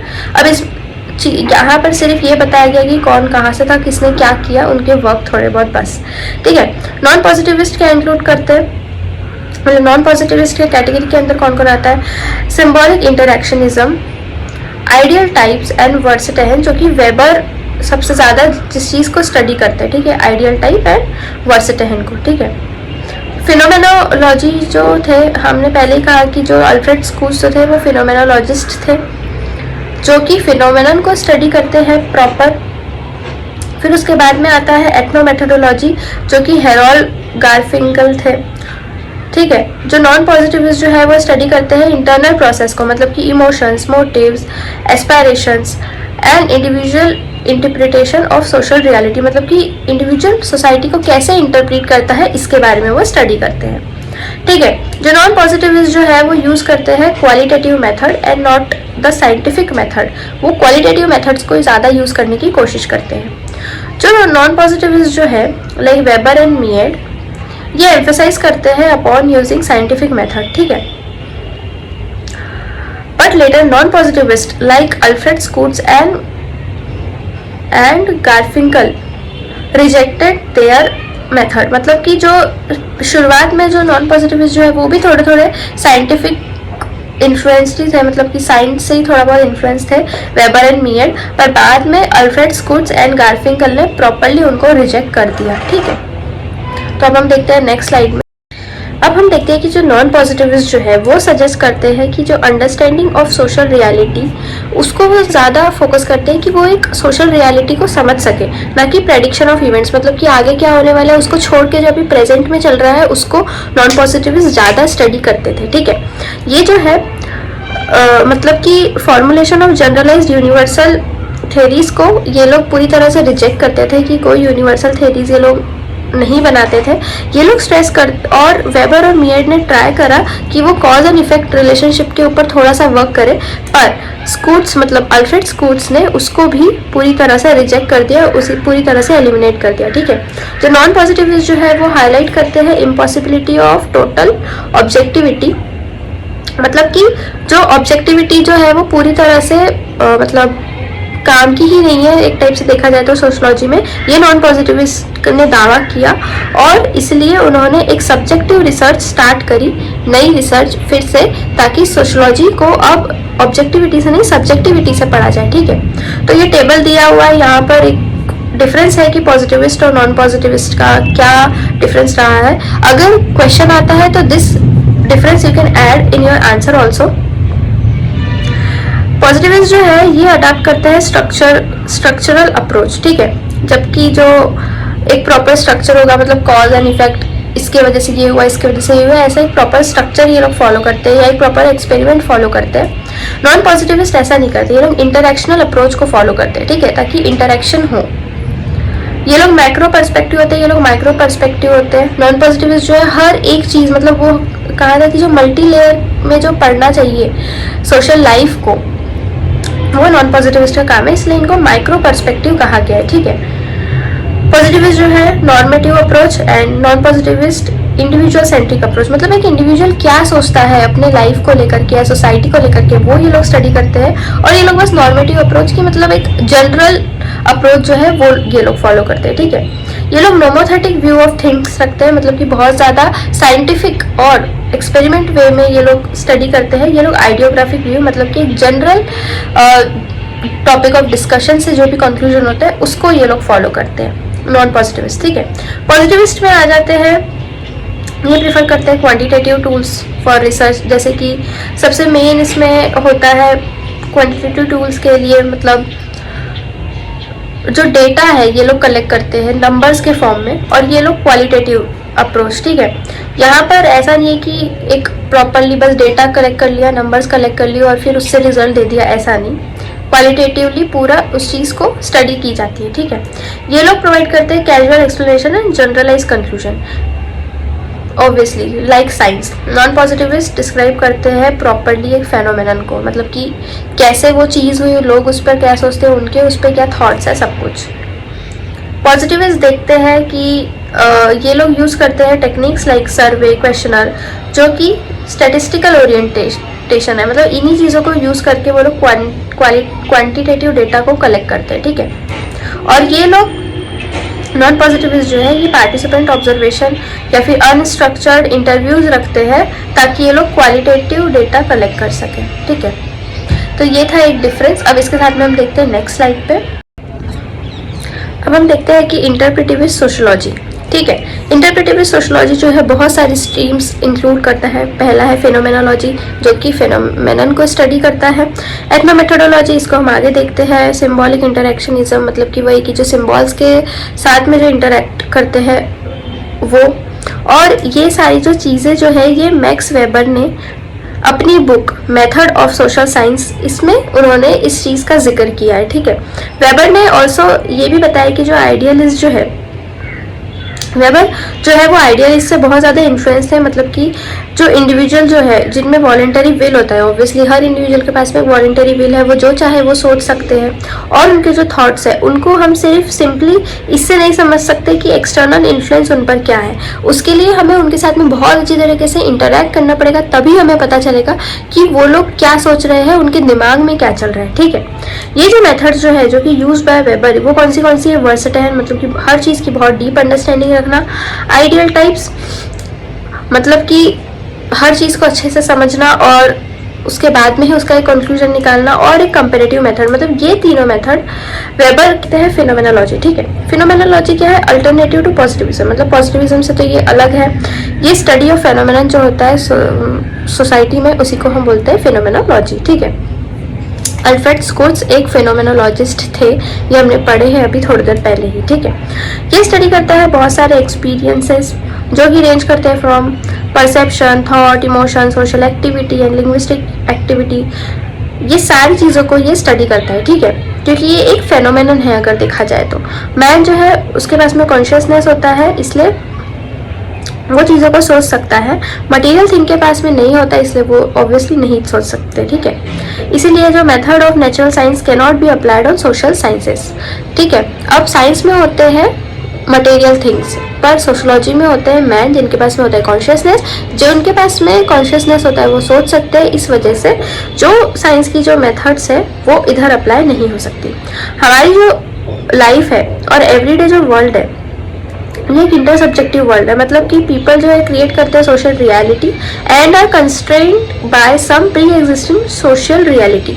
मतलब कि एक तो पीपल जो है वो खुद का जो उनका वॉलेंटरी विल होती है या उनका कॉन्शियसनेस है, उनके दिमाग में जो आइडियाज़ आते हैं वो उन चीज़ों को अप्लाई करते हैं, बट एक लिमिट में, मतलब कि उनको भी कोई ना कोई रोकने वाला है। मतलब कि ऐसा नहीं कि किसी का मन करे कि मैं पूरी दुनिया में बम लगा दूँ तो मैं लगा दूंगा, ऐसा नहीं। कोई ना कोई एक pre existing social and cultural structure होते हैं जो कि क्रिएटेड बाय देयर प्रोसीजर्स, मतलब कि उसके पहले जो उनके लोग थे उन्होंने वो चीज़ पे पाबंदी लगाई है कि आप ये चीज़ नहीं कर सकते, वो ये लोग नहीं करेंगे। मतलब कि मैन को जो करना है वो कर सकता है, पर कुछ एक लिमिट में रहकर ही, ठीक है।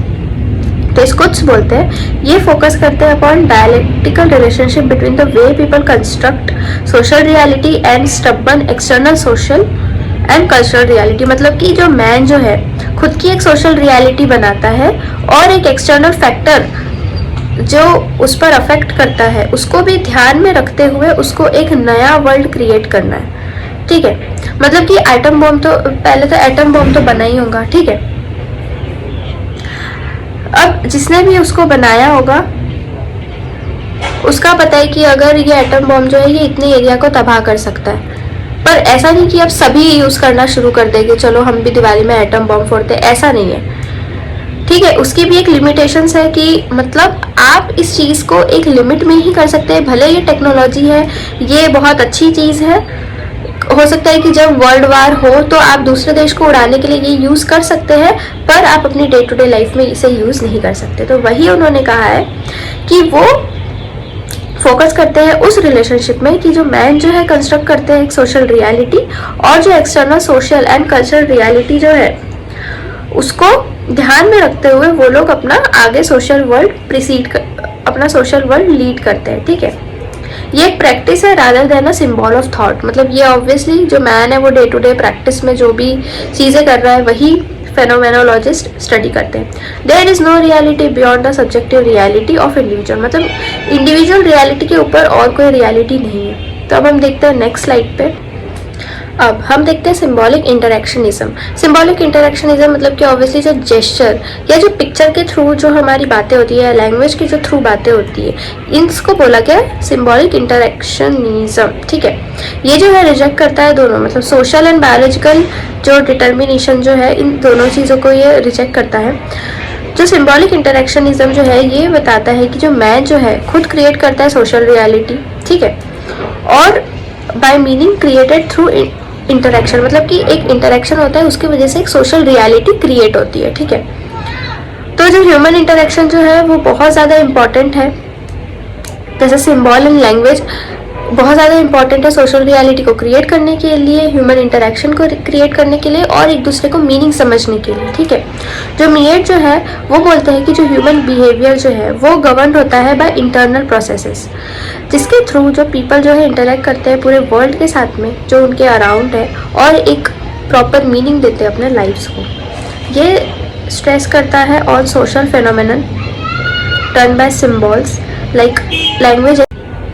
अब हम देखते हैं ड्रामाटर्जी, ठीक है। ड्रामाटर्जी एक बहुत ही इंपॉर्टेंट टर्म है जो कि बुक में पिंक कलर के एक हाईलाइटेड बॉक्स में दी गई होगी, उसको ज़रूर पढ़ना क्योंकि वो आंसर राइटिंग में बहुत ज़्यादा हेल्प करेगी, ठीक है। अब यहाँ पर जो ब्लूमर है वो बोलते हैं कि जो बिहेवियरिज्म एंड स्ट्रक्चर फंक्शनलिज्म, मतलब कि जो हमारा बिहेवियर है या जो भी फंक्शनल जो चीज़ें चल रही है या स्ट्रक्चर फंक्शनलिज्म जो सोसाइटी में जो चल रही है वो फोकस करते हैं बहुत ज़्यादा हद तक के external stimuli and norms and values. Norms and value मतलब वही संस्कार एंड संस्कृति पे बहुत ज़्यादा बिलीव करते हैं, ठीक है। जॉयल कहते हैं कि इन्होंने हाईलाइट करी है 5 basic character of symbolic interaction. तो सबसे पहले हम देख लेंगे ह्यूमन बीइंग जो है उसको कंसिडर करना चाहिए as a social and thinking beings, obviously, क्योंकि ह्यूमन बीइंग कोई मटेरियल तो है नहीं कि वो सोच नहीं सकते, वो they can obviously think. They perceive their environment subjectively and objectively. वो अपने एनवायरनमेंट को बहुत ही अच्छी तरीके से समझते हैं और उस चीज़ और उसके साथ में इंटरैक्ट करते हैं, ठीक है। They are active to environment, that is very important thing. Human being possess ability to think, differentiate symbolic interactionism from its behaviourist root. मतलब कि जो उनके वो जिस चीज़ से भी इंटरेक्ट कर रहे हैं और उनका जो बिहेवियर है वो बहुत मतलब अलग अलग रखते हैं इन सारी चीज़ों को, क्योंकि उनके पास में एबिलिटी टू थिंक है। They have mind not a thing but a process, ठीक है। This line is very good because human beings have mind not and human mind is not a thing but a process, ठीक है। People have general capacity for thought, shaped and refined in social interaction. मतलब कि जो general capacity और जो thought है वो धीरे धीरे जब वो लोगों से इंटरेक्ट करते हैं और ज़्यादा उनकी जो स्किल्स है वो रिफाइंड होते जाती है। ये फोकस करते हैं specific form of social interaction, that is socialization. Socialization में ह्यूमन बींग्स बहुत ज़्यादा बिलीव करते हैं, ठीक है।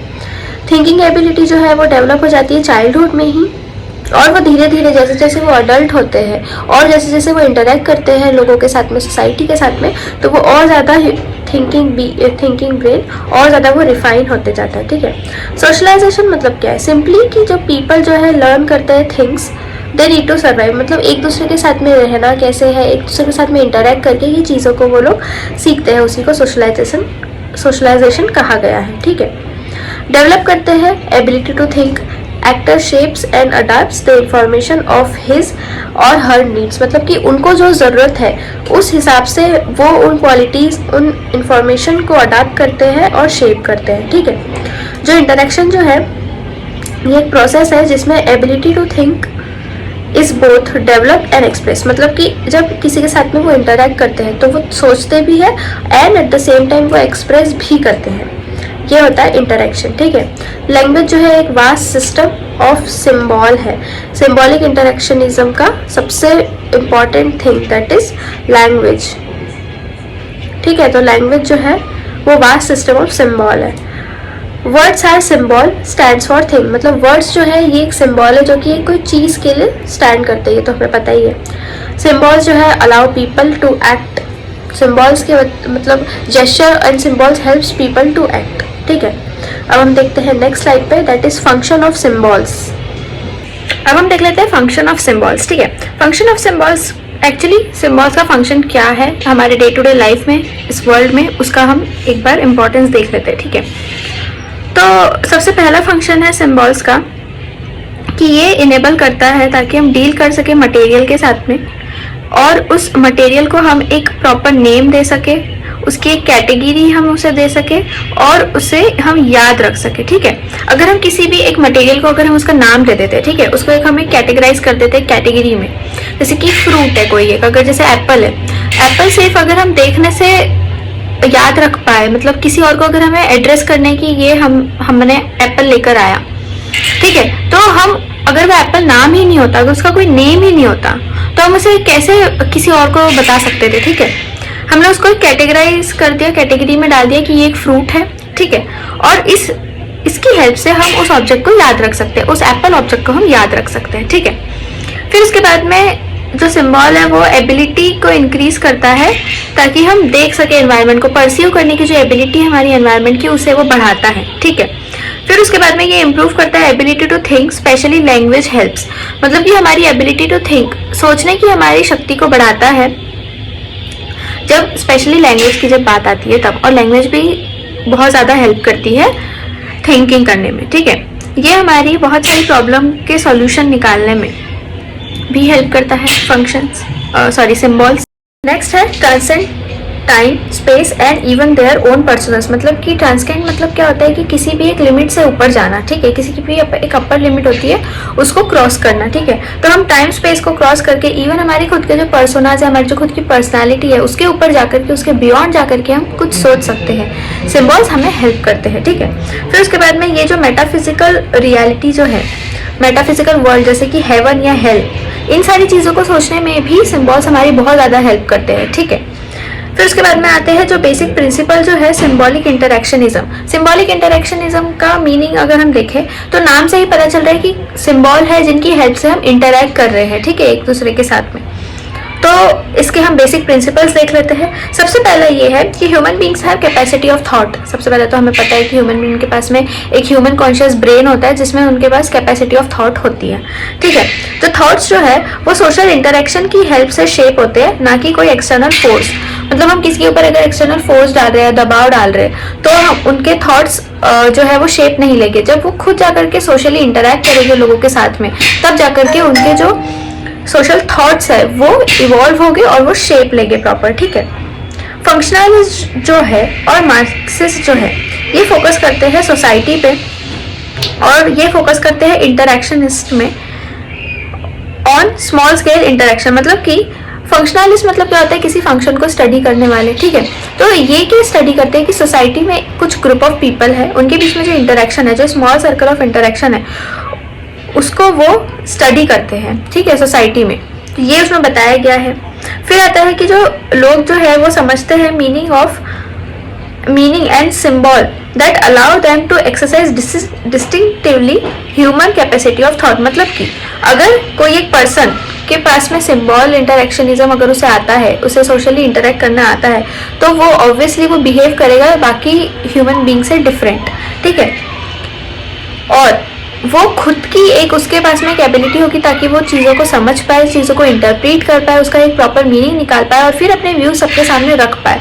तो इस वजह से ये सारी चीज़ें अगर वो प्रोसेस कर सकता है तो वो लोगों से अलग कुछ दिखता है, डिस्टिंक्टिवली वो खुद को रिप्रेजेंट कर सकता है अपने आप को सोसाइटी के सामने, ठीक है। जो पीपल जो है are able to modify, alter the meaning and symbol that they use in action, ठीक है। पीपल जो है अपने एबिलिटी टू थिंक के साथ में वो क्या कर सकते हैं कि कुछ सिंबल का जो मीनिंग है उसको मॉडिफाई कर सकते हैं, ठीक है, अकॉर्डिंग टू देयर यूज। अगर उनको लग रहा है कि डे टू डे लाइफ में इस वर्ड का या इस सिंबल का मीनिंग ये होना चाहिए तो वो भी वो चेंज कर सकते हैं, ठीक है।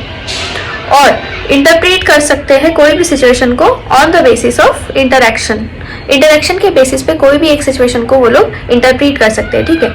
जैसे कि इमोशनल लेबर, एयर हॉस्टेस अगर हम देखें एग्जाम्पल के तौर में, तो इमोशनल लेबर उनको क्यों बोला जाता है कि जब भी अगर वो फ्लाइट में वो लोग अपनी ड्यूटी कर रहे हैं, एयर हॉस्टेस, हो सकता है उनके घर में बहुत बुरी सिचुएशन चल रही हो या कुछ उनके साथ में बुरा हुआ हो पर्सनल लाइफ में, पर वो इस चीज़ को अपने प्रोफेशनल लाइफ में बिल्कुल शो नहीं कर सकते। उनको अगर वो एयर हॉस्टेस है, उनको बहुत ही काम नेचर में रहना पड़ेगा, उनको कभी भी पैनिक नहीं होना है कोई भी सिचुएशन आ जाए, इसलिए उनको बोला गया इमोशनल लेबर। मतलब कि वो इमोशनली वो खुद के कंट्रोल में नहीं रहते हैं जब भी वो अपने ड्यूटी पर होते हैं, ठीक है। उसके बाद में हम देखते हैं नेक्स्ट स्लाइड पे, दैट इज एथनोमेथोडोलॉजी, ठीक है। एथनोमेथोडोलॉजी क्या बोलती है, जो कॉमन सेंस के नॉलेज की जो स्टडी होती है, ठीक है, उसको हम बोलते हैं एथनोमेथोडोलॉजी। अब इसमें अगर हम देखें, जो range of procedure and considerations bye means of which the ordinary members of society make sense. कुछ एक इसमें कॉमन सेंस के नॉलेज में भी कुछ एक प्रोसीजर्स होती है, कुछ कंसिडरेशंस होते हैं पहले से किए जाते हैं, जिसके बेसिस पे वो लोग एक जो ऑर्डिनरी मेंबर जो होता है सोसाइटी का, उसकी बातों में कुछ सेंस आता है, ठीक है, जब वो एक प्रोसीजर के फ्लो से जाता है, ठीक है, और वो खुद का एक वे फाइंड आउट करता है, ठीक है। और कुछ ऐसे सर्कमस्टेंसेस आते हैं जिसमें वो बहुत ही अच्छे तरीके से एक्ट करते हैं, बिहेव करते हैं, ये सब होता है कॉमन सेंस के नॉलेज की हेल्प से, ठीक है। अब हम देखते हैं एथनोमेथोडोलॉजी, ठीक है। एथनोमेथोडोलॉजी मतलब क्या होता है कि जो डे टू डे बेसिस पे, डे टू डे लाइफ में जो लोग होते हैं सोसाइटी में, वो लोग जो भी मेथड यूज करते हैं, ठीक है, कॉमन सेंस के बेसिस पे हो या खुद के एक नॉलेज के बेसिस पे हो, जो भी वो मेथड यूज कर रहे हैं उसको बोलते हैं एथनोमेथोडोलॉजी, ठीक है। अब प्रोफेशनल टर्म में जो एथनोमेथोडोलॉजी की एक डेफिनेशन यहाँ पर दी हुई है जिसको हम देख लेते हैं। The study of the body of common sense knowledge, मतलब कि जो कॉमन सेंस नॉलेज की जो बॉडी है उसकी स्टडी करना, ठीक है। और जो प्रोसीजर मतलब कि obviously day to day life में जो भी हम मेथड कर रहे हैं, जो भी हम प्रोसीजर कर रहे हैं, the range of procedures and considerations by means of which ordinary member of society make sense of। मतलब कि जब एक पर्सन के पास में पूरा एक प्रॉपर नॉलेज हो जाता है कॉमन सेंस का, ठीक है, उसके पास में थिंकिंग ब्रेन है उसका, वो प्रॉपरली यूज करता है, तो जो ऑर्डिनरी मेंबर जो होता है एक सोसाइटी का, वो एक सेंसफुल बातें करता है, ठीक है, सेंसिबल बातें करता है सोसाइटी में और खुद का एक वे ढूंढता है वो, ठीक है। Find their way about it, मतलब कोई भी एक टॉपिक को लेकर के अपना वे ढूंढता है, अपनी उसकी एक विचारधारा होती है जिसको वो एक्सप्रेस करता है सोसाइटी के सामने, और act on the circumstances in which they find themselves, मतलब कि उन सर्कमस्टेंसेस, उन सिचुएशन में वो एक्ट करता है बहुत ही सेंसिबली, जिसमें उसे लगता है कि वहाँ पर उसे होना चाहिए, ठीक है।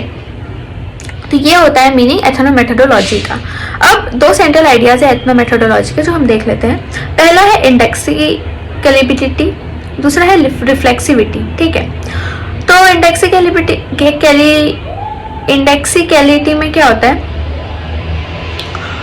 सेंस ऑफ एन ऑब्जेक्ट और फेनोमेनन इज कंटेंट स्पेसिफिक। जो भी एक ऑब्जेक्ट या फेनोमेनन या प्रोसेस का जो भी एक सेंस होता है वो एक कंटेंट स्पेसिफिक होता है। इंडेक्सिबिलिटी मतलब क्या होता है कि जब भी कोई भी एक्शन अगर सोसाइटी में परफॉर्म हो रही है, ठीक है, या कोई भी फेनोमेनन हो रहा है, तो वो क्या होता है, कंटेंट स्पेसिफिक होता है। ठीक है, every action is content specific in society. ठीक है, एग्जाम्पल के तौर पे अगर हम देख लेते हैं कि क्वेश्चन है, उसके हमें डिफरेंट आंसर मिल सकते हैं जब हमारी सिचुएशन जो है वो डिफरेंट है। ठीक है, अगर कोई भी एक नॉर्मल क्वेश्चन पूछा गया एक फ्रेंड्स के बीच में, तो क्या होता है कि फ्रेंड के बीच में जब हम कॉन्वर्सेशन करते हैं तो हमें पता है कि कोई हमें जज नहीं करेगा, कोई हमें देखेगा नहीं, तो हम जो भी है अपने व्यू जो है वो ऑनेस्टली रिप्रेजेंट करते हैं। ठीक है, बट अगर वही सेम क्वेश्चन अगर हमें किसी इनफॉर्मल कॉन्वर्सेशन या कोई इंटरव्यू में पूछ लिया गया, तो ऑब्वियसली हम उस क्वेश्चन से बचने की कोशिश करेंगे और उस क्वेश्चन का हम ऐसा आंसर देंगे जिस वजह से जो सामने वाला जो पर्सन है वो हमारे बारे में बहुत ज़्यादा अच्छा सोचे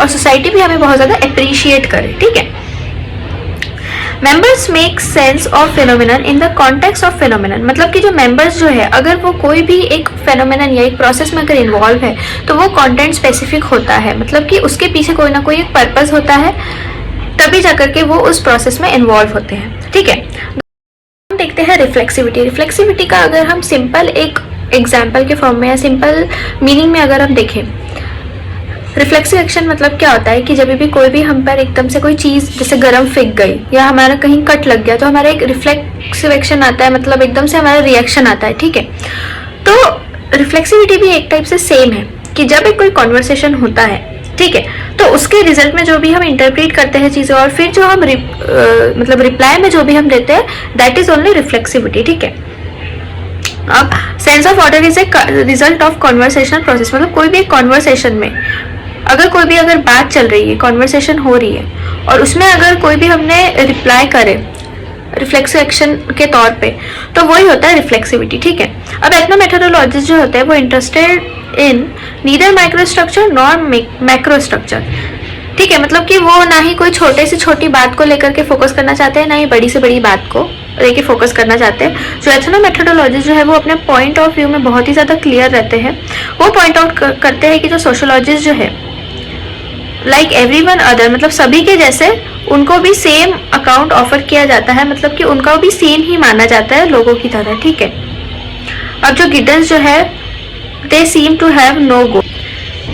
if you have good understanding of the subject then you are able to write the answers. तो पूरे एक एक क्वेश्चन को एक बार अच्छे से रीड करना और उसके बाद में सारे क्वेश्चंस बनाने की एक एक बार कोशिश करना।